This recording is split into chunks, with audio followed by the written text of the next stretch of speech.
Hey, today we're whipping up a high-protein chicken chickpea power salad that's fresh, filling, and ridiculously easy to throw together. Let's check out the lineup: grilled chicken, chickpeas, spinach, crunchy veggies, creamy feta, lemon, and a splash of olive oil. First up, chop that juicy chicken into bite-sized magic. Give those chickpeas a good rinse. Nobody likes that can slime. Now slice up some cherry tomatoes and cucumber. Color and crunch coming right up. Red onion time. Thin slices for that little kick of flavor. Grab a big bowl and toss in a handful of fresh spinach. This is our salad stage. Now let's load it up: chicken, chickpeas, tomatoes, cucumber, onion layered like a pro. Crumble that feta like it's snowing cheese.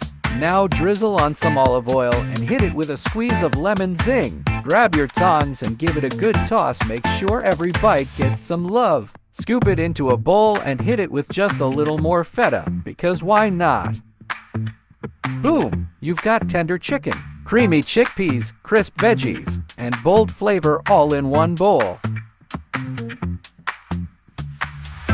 Like this one?